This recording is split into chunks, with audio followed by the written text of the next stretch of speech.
नमस्कार दोस्तों, अगर आपको ये लगता है हमारे देश के बर्बाद करने का पीछे सबसे बड़ा योगदान हमारे यशस्वी प्रधानमंत्री नरेंद्र मोदी का, तो आप शायद से गलत हो। क्योंकि रेसल चैटर जैसे हजारों यूट्यूबर का अब इसमें योगदान भरपूर तरीके से शामिल हो चुका है। ये लोग हम ऑडियंस का फायदा उठाकर आज के टाइम पर देश के अंदर वो काम कर रहे हैं जो कि हमारे देश को पीछे ढकेल रहा है। और मैं सिर्फ एक यूट्यूबर का बात नहीं कर रहा हूँ, जितने भी लोग इस स्कैम में शामिल है मैं सबका बात कर रहा हूँ। मैं आपको बिल्कुल स्टार्टिंग में समझाता हूँ। आज के करीब 2-3 मंथ पहले शायद से राम मंदिर का उद्घाटन हुआ था और उस टाइम पर सारे यूट्यूबर मुंह खोलकर प्रचार करना शुरू कर देते। खादी ऑर्गेनिक करके एक ब्रांड है जो कि फ्री में प्रसाद को डिलीवरी कर रहा है ऑल ओवर इंडिया के अंदर। और एटलीस्ट मैंने 10 से 20 यूट्यूबर से ज्यादा को देखा होगा जिसने खुली तरीके से इस बात का एडवर्टाइजमेंट कर रहे थे। और जस्ट उस इंसिडेंट के 20 से 25 दिन बाद हमें पता चलता कि वो जो कंपनी था एक फ्रॉड कंपनी था, सबको पैसा लेकर वो भाग चुका है और उसका ऑफिशियल जो सर्वर भी था उसको ऑफिशियली गवर्नमेंट ने उसको बैंड भी कर दिया है। और आज के टाइम पर क्या स्कैम हो चुका है, ये जो यूट्यूबर ये प्रचार कर देते हैं पर अपने ऊपर किसी भी चीज को नहीं लेते। ये आज के टाइम पर हमारे देश के अंदर इतना ज्यादा बढ़ चुका है कि इसे रोकने का बहुत ज्यादा सख्त जरूरत है। ये यूट्यूबर इतने बेशरम हो चुके हैं कि सबसे पहले ऑडियंस को अपना भगवान बनाते हैं, उसके बाद उसी से पैसा लूटते हैं। चलो हम लोग बात कर लेते हैं सेकंड एस्ट्रोटॉक ऐप के बारे में, जिसको लेकर रेसल चैटर करीब एक हफ्ता पहले शायद से वीडियो भी अपलोड किया था। और उस वीडियो के अंदर रेसल चैटर बोला था, अरे भैया मैं तो अपने लाइफ में बड़ा परेशान था, जैसे ही मैंने मैसेज किया व्हाट्सएप पर सीधे बोल दिया आप क्या यूट्यूबर क्या हो, मतलब सोशल मीडिया से रिलेटेड इंसान क्या हो। और सिर्फ मैंने अपना डेट ऑफ बर्थ दिया एस्ट्रोटॉक ऐप को, उसने मेरे बारे में मतलब सब कुछ बता दिया। और उसके बाद मैंने अपने लाइफ से रिलेटेड बहुत सारे सवाल पूछे, उन्होंने मेरे सारे सवाल का जवाब दे दिया। मतलब आप भी ट्राई कर सकते हो इसे। और ये साफ तरीके से एस्ट्रोटॉक जैसे ऐप को प्रमोट कर रहे हो, हजारों यूट्यूबर इसको प्रमोट कर रहे हैं। अगर आप लोग रियलिटी सुनोगे तो भाई आपके मतलब पैर के नीचे से जमीन खिसक जाएगा। आप लोग ध्यान से सुनना, ये जो एस्ट्रोटॉक ऐप है इसके पीछे का सच्चाई 0.00001% भी नहीं है। एस्ट्रोटॉक ऐप एक फ्रॉड ऐप है जो कि आपके बारे में कुछ भी नहीं बता सकता, आपके भविष्य के बारे में कुछ भी नहीं बता सकता, सिर्फ आपका पैसा और ठगता है। जिस तरीके से अगर आप लोग जोमेटो से खाना मंगवाते हो तो खाना एक्चुअली जोमेटो ऐप वाला बनाकर आपको नहीं देता, मतलब वो सिर्फ एक ऐप है बीच का मीडियम का। एस्ट्रोटॉक ऐप पर आप भी पंडित बन सकते हैं, आपके पास कोई भी डिग्री या फिर कोई भी क्वालिफिकेशन का कोई जरूरत ही नहीं है। सिंपल इस ऐप के अंदर जितने भी पंडित लोग होते हैं उनको सिर्फ एक ही चीज सिखाया जाता है, आप क्लाइंट से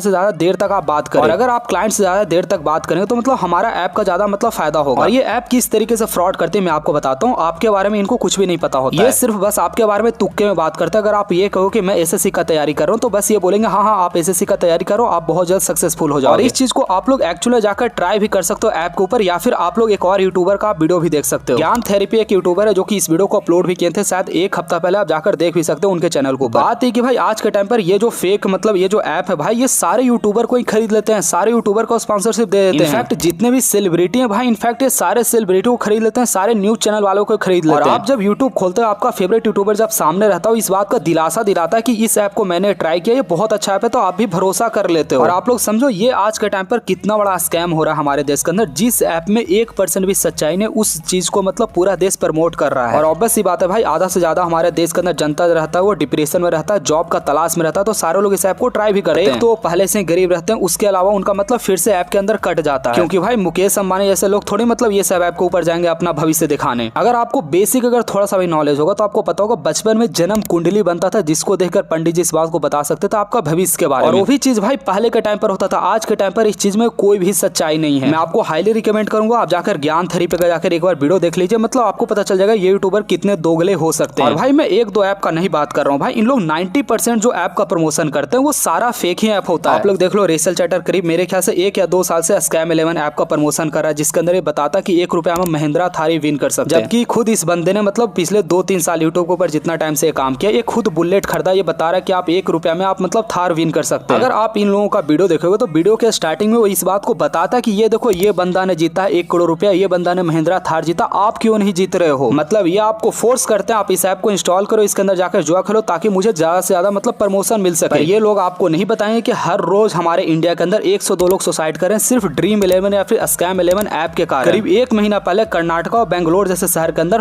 पूरा फैमिली ने सुसाइड कर लिया ड्रीम 11 ऐप के कारण, क्योंकि इस ऐप के वजह से उनके ऊपर 1.5 से 2 करोड़ का कर्जा हो चुका था, जिसको मतलब उतार नहीं पा रहे थे। और इसके पीछे का भाई जिम्मेवार हमारे देश के प्रधानमंत्री, हमारे देश के यूट्यूबर, हमारे देश के सेलिब्रिटी, हमारे देश के क्रिकेटर, ये सारे लोग मिलकर ऐप को प्रमोट करें, जिसके कारण हजारों जान 1 साल के अंदर हमारे देश के अंदर जा रहा है। और आप बात समझो भाई, जो भी हमारे देश के अंदर चीज हो रहा है, अगर आपको ये लगता है इसके ऊपर कोई अगर लोग स्टैंड लेगा तो भाई ऐसा नहीं होने वाला है। ना ही कोई सेलिब्रिटी स्टैंड लेगा, क्योंकि सेलिब्रिटी को खुद प्रमोशन मिल रहा है, क्रिकेटर को खुद प्रमोशन मिल रहा है, यूट्यूबर को खुद प्रमोशन मिल रहा है। और ना ही गवर्नमेंट इसके ऊपर कोई स्टैंड लेगा, क्योंकि भाई गवर्नमेंट को भी खुद मतलब चंदा इसी कंपनी के द्वारा दिया जा रहा है। आप लोगों ने करीब 1 महीना पहले इलेक्ट्रल बॉन्ड को तो स्कैम सुना होगा, जिसके अंदर 1200 करोड़ मतलब शायद से फ्यूचर गेमिंग वालों ने मतलब मोदी को दिया था इलेक्ट्रल बॉन्ड का चंदा। तो आप लोग समझ रहे हो ये ऐप वाले वाले इतने पैसा कमा रहे हैं कि ये हजारों करोड़ गवर्नमेंट को भी दे रहे हैं, सेलिब्रिटी को भी दे रहे हैं, यूट्यूबर को भी लाखों रुपया दे रहे हैं। और ये जो पैसा आ कहां से रहा है? हम देश के जनता से आ रहा है, हमारे देश के गरीब जनता से आ रहा है, क्योंकि भाई अडानी थोड़ी जाता है ड्रीम 11 के ऊपर पैसा लगाने के लिए। और ये चीज भाई मेरे ख्याल से हमारे देश के अंदर बंद होना चाहिए। इसको बंद हम और आप ही कर सकते हैं, गवर्नमेंट नहीं करने वाला। उसको तो भाई इससे फायदा हो रहा है। मैं भी एक यूट्यूबर हूँ, मेरे चैनल के ऊपर आज के टाइम पर 7 से 7 लाख सब्सक्राइबर। मैं अगर चाहता तो भाई मैं भी चार्ज कर सकता था स्पॉन्सरशिप के लिए पैसा। मेरे पास बहुत स्पॉन्सरशिप आते हैं, पर जिन ऑडियंस ने मुझे बनाया, मेरे चैनल को सब्सक्राइब किया, मैं उसके सामने खुलेआम कैसे मैं झूठ बोल सकता हूँ? उसे मैं कैसे कह सकता हूँ इस ऐप को आप लोग प्रमोट करो, इस ऐप को आप लोग इंस्टॉल करो? जब मेरे चैनल के ऊपर आज के 2 साल पहले 50,000 सब्सक्राइबर था, जब मुझे यूट्यूब से 1 रुपया नहीं आता था, मोनेटाइज भी नहीं था चैनल, उसी समय मैंने इस बात को बोला था कि मैं पूरे अपने यूट्यूब कैरियर में एक भी मैं स्पॉन्सरशिप कभी भी नहीं करूंगा, एक भी मैं आपको प्रमोट ही नहीं करूंगा, चाहे 1 रुपया मुझे क्यों ना मिले। रेसल चैटर का मैं बात कर रहा हूँ, इसने खुद अपने वीडियो के अंदर इस बात को बोला कि मेरे फादर 10,000 कमाते थे, उसके बावजूद भी मेरा पूरा फैमिली चलता था, सब लोग मतलब पढ़े लिखे हैं। ये आज के टाइम पर 5 लाख रुपए से ऊपर मंथली कमा रहा है, पर इसके पास क्या ऐसा मजबूरी है कि ऐसे ऐप को ये प्रमोट कर रहा है खुलेआम तरीके से? और आपका अगर ये सवाल है कि आप रेसल चैटर को क्यों भाई टारगेट करो, तो रेसलिंग कम्युनिटी के अंदर मेरा सारा ऑडियंस है। एक्चुअली रेसलिंग कम्युनिटी के अंदर मुझे बहुत सारे लोग जानते हैं। मैं रेसल चैटर के अगेंस्ट वीडियो नहीं बना रहा हूँ भाई, आप मेरा हिस्ट्री शिक्षा चैनल देखो, मैं गवर्नमेंट के अगेंस्ट 20 से 25 वीडियो मैंने अपलोड किया है। आप समझो आज हमारा देश का क्या कंडीशन है। हमारा देश का चोर प्रधानमंत्री 75 साल की उम्र में इस बात को बोलता है कि मैं अभी यंग हूँ, मैं अभी इलेक्शन के लिए खड़ा हो सकता हूं, मैं अभी 5 साल और देश के अंदर सेवा करना चाहता हूँ, जबकि वो 75 साल की उम्र का है। और वही सरकार एक अग्निवीर ऐसा योजना लाता है जिसके अंदर आपको सिर्फ इंडियन आर्म फोर्सेस का मतलब सिर्फ 4 साल का आपको जॉब मिलता है। वो 75 साल की उम्र में जॉब करने के लिए तैयार है, पर हमारे देश का जनता 24 साल की उम्र में रिटायर हो जाएगा, उसके बाद आपको जो करना आप करो। बिहार का पत्रकार था मनीष कश्यप नाम का, उसको लोग मतलब बहुत ज्यादा सपोर्ट किए थे क्योंकि वो भ्रष्टाचार के खिलाफ वो बोलता था, और उसको लोगों ने इतना सपोर्ट किया कि पूरे इंडिया का सबसे नंबर 1 मीडिया चैनल उसका बन चुका था शायद से। पर जिसके चैनल को लोग भ्रष्टाचार के खिलाफ बोलने के लिए मतलब उसको सब्सक्राइब किए थे, आज वही खुद जाकर बीजेपी के साथ मिल चुका है। तो आप समझ रहे हो, आप जिसको मतलब अपना सबसे फेवरेट यूट्यूबर मान रहे हो, ये जरूरी नहीं कि वो सही है, गलत मैं भी हो सकता हूँ, गलत कोई भी हो सकता है। मैं आपको जस्ट 1 हफ्ता पहले का कहानी बता रहा हूँ। कर्नाटक का एक एमपी था जिसने 3000 औरतों के साथ रेप किया, 3000 औरतों के साथ। और ना कि सिर्फ वो रेप करता है 3000 औरतों के साथ, सबके साथ वो वीडियो भी बनाता है, सबका वीडियो भी मतलब उसके पास था। और हमारे यशस्वी प्रधानमंत्री के पास वो 3000 वीडियो का फाइल किसी ने भेजा भी था, साथ ही साथ रिक्वेस्ट किया था कि मतलब इसको टिकट आप नहीं दीजिए। पर मोदी जी आते हैं कर्नाटका में, उसका तारीफ करते हैं, उसको टिकट देते हैं, उसको इलेक्शन के लिए खड़ा करते हैं। और आज के टाइम पर जब पूरा कर्नाटक के पास उसका सारा वीडियो, तो मतलब आज वो करंट टाइम से जर्मनी भाग चुका है। तो आप बात समझो भाई, आपको अगर इस देश को बदलना तो आप गवर्नमेंट से जरा सा भी भरोसा नहीं कर सकते। गवर्नमेंट सबसे बड़ा भ्रष्टाचारी है। आज के टाइम पर अगर हमारे देश को कोई बदल सकता तो हम और आप जनता बदल सकते हैं। मैं आप लोग से ही सवाल पूछता हूँ, आप में से कितने लोगों को पता नागालैंड जो कि इंडिया का स्टेट है, वहाँ 6 डिस्ट्रिक्ट में एक भी वोट नहीं हुआ, कोई लोग वोट ही नहीं देने गए 6 डिस्ट्रिक्ट में। आप लोग समझ रहे हो, नागालैंड के 4 लाख लोगों में से एक भी लोग मतलब प्रधानमंत्री को वोट नहीं करने गए, एक भी लोग ने वोट ही नहीं किया। देश का क्या कंडीशन है ये आपको नहीं पता है। हमारा देश बर्बाद होते जा रहा है, गवर्नमेंट इसके ऊपर बिल्कुल भी एक्शन नहीं ले रही है। आप लोगों ने रोमा रेस को देखा है ड्रीम 11 का प्रचार करते हुए? कभी आपने ब्रॉक लेसनर को देखा है ड्रीम 11 का प्रचार करते हुए? वो नहीं करते हैं प्रचार इस तरीके का। हमारे देश के लोग इतने छोटे हो चुके हैं कि यहाँ का हर एक सेलिब्रिटी, हर एक हीरोइन सब इसी का प्रचार करता है। तो मैं बस आपको इतना बताना चाहता हूँ कि जो भी हमारे देश के अंदर हो रहा है, इसको सफाई भी हम लोगों को ही करना पड़ेगा। कोई भी इसके अगेंस्ट खड़ा नहीं होने वाला, ना ही गवर्नमेंट खड़ा होने वाला, ना ही सेलिब्रिटी खड़ा होने वाला। तो मेरे साथ साथ आपका ये फर्ज बनता है कि आप जाकर रेसल चैटर से सवाल को पूछो कि आपने जिस ऐप को प्रमोट किया, क्या उस ऐप के अंदर 1% भी सच्चाई है? अगर इसमें कोई सच्चाई है तो अपने वीडियो के अंदर इस बात को प्रूफ करके सारे ऑडियंस को दिखाओ। ड्रीम 11 के ऊपर 1 रुपया लगाए और अगला दिन महिंद्रा थार लाकर ऑडियंस के सामने दिखा कि हाँ मैं भी 1 रुपया में महिंद्रा थार में जीत सकता हूँ। तो मैं फिर से आप लोग से रिक्वेस्ट करके बोल रहा हूँ भाई, मुझे पता है भाई मेरा यूट्यूब करियर बहुत ज्यादा लंबा नहीं रहने वाला, मैं जेल में जाने वाला, मेरा यूट्यूब भी बंद होने वाला। ऑलरेडी अगर आपको नहीं पता तो मेरा जो हिस्ट्री शिक्षा जो चैनल है, जिसके ऊपर पिछले मैं 4 महीने से वीडियो डाल रहा था, वो चैनल मेरा बंद हो चुका है। यूट्यूब वालों ने उस चैनल के लिए अप्रूवल नहीं दिया, वो चैनल अब बंद हो चुका है, उसके ऊपर मैं वीडियो डाल भी नहीं सकता, क्योंकि उस चैनल के ऊपर मैंने जितने भी वीडियो डाले थे सारे मतलब गवर्नमेंट के अगेंस्ट वीडियो थे, सारे गवर्नमेंट के पॉलिसी के अगेंस्ट वीडियो। वैसे भाई इस वीडियो के लास्ट में भाई आपको सिर्फ 2 काम करना है। सबसे पहले भाई मैं सही हूँ या फिर रेसल चैटर सही है, आपको सारे लोगों को मतलब मेरे कमेंट सेक्शन में इस बात को कमेंट करके बताना है। सेकंड काम, आपको रेसल चैटर के चैनल के ऊपर भी जाना, जाकर उससे सवाल पूछना आप जिस ऐप को प्रमोट करो क्या है सही या फिर गलत, अगर सही है तो उसको प्रूफ करो। लास्ट में बात भाई, मैं राम का वंशज हूँ, राम की नीति को मैं समझता हूँ, राम के रास्ते पर मैं चलता हूँ। तो जो गलत है वो गलत है, मैं हमेशा मतलब सच्चाई के रास्ते पर चलूंगा। जो भी देश के अंदर गलत होगा, जो भी चीज गलत होगा, मैं उसके अगेंस्ट हमेशा मैं बोलूंगा, चाहे मैं 1 साल यूट्यूब के ऊपर काम करूँ या मैं 10 साल यूट्यूब के ऊपर काम करूँ। वैसे वीडियो पसंद आया तो भाई सारे लोग वीडियो को लाइक करके चैनल को सब्सक्राइब कर सकते हो। जिन लोगों को मेरे से बात करना है इंस्टाग्राम के ऊपर भी आ सकते हैं।